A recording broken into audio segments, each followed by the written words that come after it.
என்றோம்.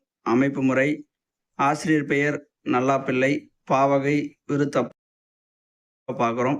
பொதுவா காண்டம் அப்படின்றது பெரும்பிரிவு, சருக்கம், படலம் இதெல்லாமே சிறும்பிரிவு. அந்த வகையில இங்க பருவம் தான் சொல்லப்பட்டிருக்கு. ஒரு 18 பருவங்கள பத்தி நல்லாப்பிள்ளை பாரதம் பேசியிருக்காரு. ஆதி பருவம், சபா பருவம், ஆரண்ய பருவம், விராட பருவம், உத்தியோக பருவம், பீஷ்ம பருவம், துரோண பருவம், கர்ண பருவம், சல்லிய பருவம், சௌபதிக பருவம், சுதிரி பருவம், சாந்தி பருவம், அனுசாசன் பருவம், அஸ்வமேதிக பருவம், ஆசிரமா வாலிகா பருவம், மௌசல பருவம், மகாஸ்வரதானிக பருவம், சுவர்கரோகணா பருவம், இப்படி ஒரு 18 பருவங்களை பற்றி நல்லாப்பிள்ளை பாரதில் அவர் பதிவு செஞ்சிருக்காரு. இதில் இருக்கக்கூடிய சருக்குங்களுடைய எண்ணிக்கை கிராமத்தில் பிறந்தவர். இவர் எந்த சமூகத்தை சேர்ந்தவர் அப்படின்னா கருணிகர் அப்படின்ற ஒரு சமூகத்தை சார்ந்தவராக இருக்காரு. இவர் ஆதரித்தவர் அப்படின்னு பார்க்குறப்போ செங்காடு வீர ராகவ ரெட்டியார் அப்படின்றவர் தான் இவரை ஆதரிச்சிருக்காரு. இவர் எழுதுன வீர ராகவ ரெட்டியார் நல்லாப்பிள்ளைய இதில் ஈடுபடுத்தியதாக சாமிநாதர் ஐயர் ஒரு செய்தியை முன்வைக்கிறாரு. இது பார்த்தீங்கன்னா தமது காலத்துக்கு நினைச்சு அவரையும் பார்த்தீங்கன்னா தன்னுடைய மாணவருடைய கருத்தையும் ஏற்று தான். ஆனால் இவர் என்ன பண்ணுறாரு, வடமொழி நூல்களை என்ன சொல்லியிருந்தாங்களோ அதை அப்படியே உள்ளபடியே இவர் அதை பயன்படுத்தி பேசியிருக்காரு. பாரத கதை வழக்கில் இருந்திருக்கு. அது மட்டும் இல்லாமல் இன்று வர தமிழ்நாட்டில் நல்லாப்பிள்ளை பாரதமும் வில்லி பாரதமும் உயிர்ப்போட இருக்கிறதுக்கு காரணம் என்னன்னா திரௌபதி அம்மன் கோயில் தான் அதுக்கான முக்கியமான காரணம் அப்படின்னு நூலை மேற்கோளாக பயன்படுத்தியிருக்காங்க. அது மட்டும் இல்லாமல் அந்த நல்லாப்பிள்ளை இயற்றிய அந்த பாரதம் பற்றிய குறிப்பு, பாவலர் சரித்திர தீபிகம், அபிதான சிந்தாமணி இந்த நூல்கள்லாம் அவர் இயற்றிய இந்த பாரதம் பற்றிய செய்திகள் இருக்கு.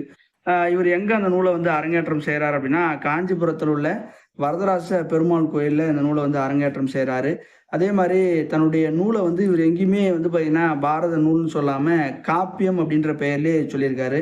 இது பெருமாள் சுவாமிகள் உரைநடையில் பாரதம், தா சண்முக கவிராயர் எழுதப்பட்டதுதான் மகாபாரத கதை.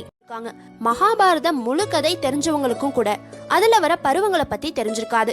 இந்த வீடியோல அந்த 18 பருவங்கள்ல என்ன பருவம், மகாபாரதத்தோட முதல் பருவம், இந்த ஆதி பருவத்துல சந்திர வம்சம் எப்படி உருவானுச்சுன்னு, சந்திரனோட 27 மகள்களையும் 27 நட்சத்திரம், சந்திர வம்சம் எப்படி உருவானுச்சுன்னு, சந்திர வம்சத்தோட வழித்தோன்றல்கள் யார் யாருன்னு சொல்லியிருக்காங்க.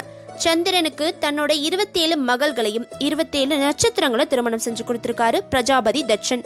சந்திரனோட வம்சத்துல வந்தவர்கள் தான் துஷ்யந்தன். துஷ்யந்தனுக்கும் அவரோட மனைவி சகுந்தலாவுக்கும் பிறந்தவங்க தான் பரதன். அவரோட பேரை தான் பரத கண்டம், பாரத கண்டம், பாரத நாடுன்னு சொல்றோம்.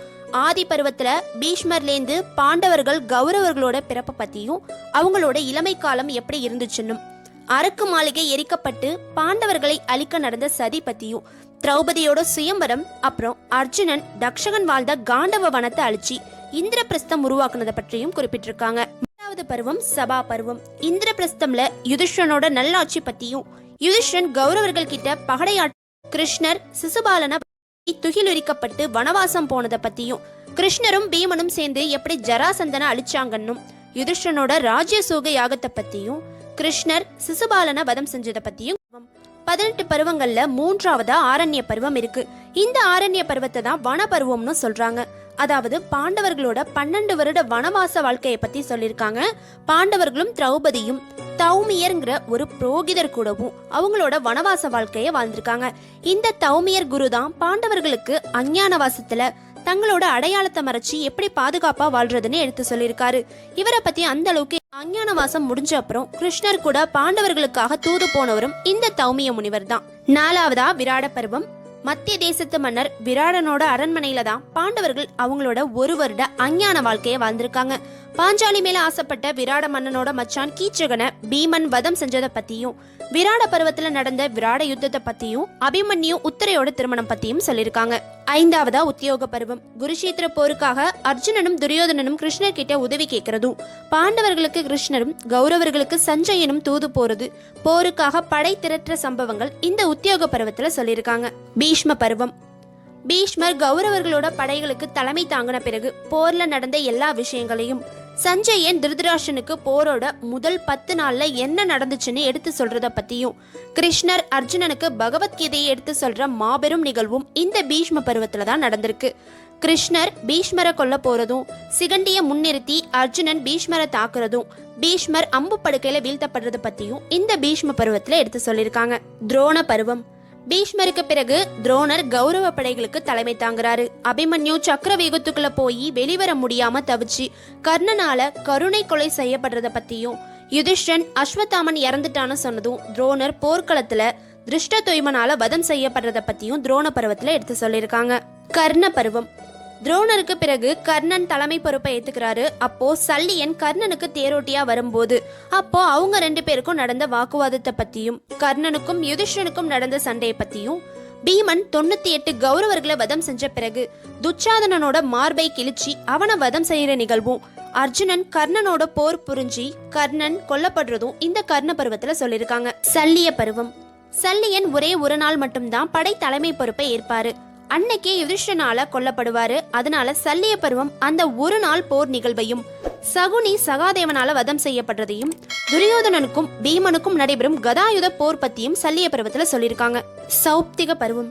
18 நாள் போர் முடிஞ்சி துரியோதனன் வதம் செய்யப்பட்ட பிறகு அஸ்வத்தாமன் கிருபாச்சாரியார் கிருதவர்மனோட பாண்டவர்கள் நினைச்சு பாண்டவ புதல்வர்களை வதம் செய்யறாங்க. அதை பார்த்த திரௌபதி இந்த அநியாயத்தை கேட்க ஆள் இல்லையான்னு கதறி அழும்போது கிருஷ்ணர் அஸ்வத்தாமனுக்கு சாபம் கொடுக்கிற நிகழ்வும், அஸ்வத்தாமன் உத்தரையோட கருவில் இருக்கும் அபிமன்யுவோட வாரிச பிரம்மாஸ்திரம் பயன்படுத்தி அழிக்கிற நிகழ்வும் இந்த சௌப்திக பருவத்துல சொல்லியிருக்காங்க. 11வதா ஸ்திரீ பருவம், பெண்கள் பருவம்னு சொல்றாங்க. குருஷேத்திர போர் முடிஞ்ச பிறகு 100 புதல்வர்களும் இறந்த செய்தியை கேட்ட திருதராஷ்டிரனும் காந்தாரியும் கோபப்பட்டு அழுறாங்க. வியாசரும் விதுரரும் அவங்களுக்கு ஆறுதல் சொல்றாங்க. திருதராஷ்டிரன் காந்தாரி கூட கௌரவர்களோட மனைவிகளும் அரச குடும்பத்து பெண்களும் போய் இறந்த வீரர்களை பார்த்து துயரத்தோட அழுகிற நிகழ்ச்சியும், திருதராஷ்டிரன் பீமன்னு நினைச்சு பீமனோட சிலைய துண்டு துண்டா உடைக்கிறதும், காந்தாரி யாதவ குலமே அழிஞ்சு போகட்டும்னு கிருஷ்ணருக்கு சாபம் கொடுக்கறத பத்தியும் இந்த ஸ்திரீ பருவத்துல சொல்லியிருக்காங்க. 12வதா சாந்தி பருவம். சாந்தின்னா அமைதி பருவம். போர்ல தன்னோட சொந்த உறவினர்களையும் சகோதரர்களையும் கொன்னதை நினைச்சு வருத்தப்பட்ட யுதிஷ்டனுக்கு அரச கடமைகளை பத்தி அம்பு படுக்கையில இந்த பீஷ்மர் எடுத்து சொல்றாரு. போர்ல ஏற்பட்ட இழப்புகளை தாங்க முடியாத யுதிஷ்டன் நல்லாட்சி செய்ய மனசில்லாம துறவரம் போக நினைக்கிறாரு. அப்போ பாண்டவர்கள், திரௌபதி, வியாசர்னு எல்லாரும் யுதிஷ்டனை தடுத்து நிறுத்தி அவரோட மனசை அமைதிப்படுத்துறத இந்த சாந்தி பருவத்துல விளக்கி இருக்காங்க. அனுசாசன பருவம். சாந்தி பருவத்தோட தொடர்ச்சியாதான் இந்த அனுசாசன பருவம் வருது. ஒரு நல்ல அரசன் எப்படிலாம் நாட்டை ஆட்சி செய்யணும்னு பீஷ்மர் அம்பு படுக்கையில இருந்தே யுதிஷ்டனுக்கு அறிவுரை கூறுறதுதான் இந்த அனுசாசன பருவம். அஸ்வமேத பருவம். யுதிஷ்டன் சொந்த ரத்த பந்தங்களை கொன்னதால அமைதி இல்லாம இருக்காரு. பாவம் செஞ்சிட்டமே நினைச்சு அவரோட வேதனைய போக்க அஸ்வமேத யாகம் நடத்தலான்னு முடிவு பண்றாரு. அதுக்காக அஸ்வமேத குதிரையை எல்லா நாடுகளுக்கும் அனுப்புறாங்க. அப்போ அர்ஜுனன் எல்லா மன்னர்களோட போர் புரிஞ்சு பல தேசங்களை கைப்பற்றுவாரு. அதை பத்தி தான் இந்த அஸ்வமேத பருவத்துல சொல்லியிருக்காங்க. ஆசிரம வாசிக்க பருவம். மகாபாரதத்தின் 18 பருவங்கள்ல 15வது பருவம் தான் இந்த ஆசிரம வாசிக்க பருவம். இந்த பருவத்துல யுதிஷ்டனோட முதல் 15 ஆண்டு கால நல்லாட்சி பத்தியும், அதுக்கப்புறம் திருதராஷ்டிரன், காந்தாரி, குந்தி, விதுரர் அரச வாழ்க்கையை துறந்து வனவாசம் போனதை பத்தி சொல்லியிருக்காங்க. மௌசல பருவம். இந்த மௌசல பருவத்துல கிருஷ்ணரோட மகன் சாம்பன் நண்பர்களோடு சேர்ந்து குறும்புத்தனம் செஞ்சு முனிவர்கள் கிட்ட சாபம் பெற்று யாதவ குலமும் யாதவர்களும் அழிஞ்சு போனதை பத்தியும், கிருஷ்ணர் பலராமரோட இறப்பு பத்தியும், துவாரகை கடலுக்கடியில மூழ்கினதை பத்தியும் சொல்லியிருக்காங்க. மகாபாரதத்தோட 17வது பருவம் மகாபிரஸ்தானிக பருவம். அபிமன்யுவோட மகன் பரீட்சித்த அஸ்தினாபுரத்தை அரசனாக்கிட்டு பாண்டவர்களும் திரௌபதியும் மேருமலையை நோக்கி புறப்பட்டு உயிரோட சொர்க்கத்துக்கு போக முடிவெடுக்கிறாங்க. அப்போ யுதிஷ்டனை தவிர மத்த எல்லாரும் அவங்க கிட்ட இருந்த ஆணவத்தாலும் சிறிய அகந்தையினாலும் சொர்க்கத்தை அடைய முடியாம பாதையிலேயே இறந்து போயிடுறாங்க. யுதிஷ்டன் கூட வந்த ஒரு நாய் மட்டும் அவர் கூடவே போகும். அப்போ இந்திரன் நாய்க்கெல்லாம் சொர்க்கத்துல இடம் இல்லைன்னு சொல்லிடுவாரு.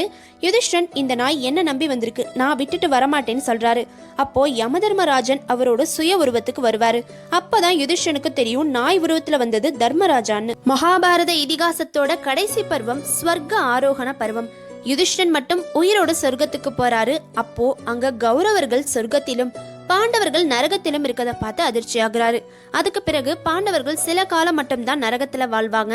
அதுக்கப்புறம் அவங்களும் சொர்க்கத்துக்கு போயிடுவாங்கிறத தெரிஞ்சுக்குவாரு. கௌரவர்கள் எல்லாரும் போர்ல புண்ணிய பூமியில மரணம் அடைஞ்சதால அவங்க நேரடியா சொர்க்கத்தை அடைஞ்சிடுவாங்க.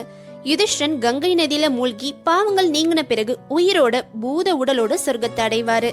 இந்த 18 இந்த 18 பருவங்கள் மட்டும் இல்லாம ஹரிவம்ச பருவம்னு ஒரு பருவத்தை சொல்லியிருக்காங்க. அதுல கிருஷ்ணரோட பிறப்பு, வாழ்க்கை நிகழ்வுகள், சாகசங்களை பத்தி எடுத்து சொல்லியிருக்காங்க. இப்போ நம்ம பார்த்த 18 பருவங்கள்ல உங்களுக்கு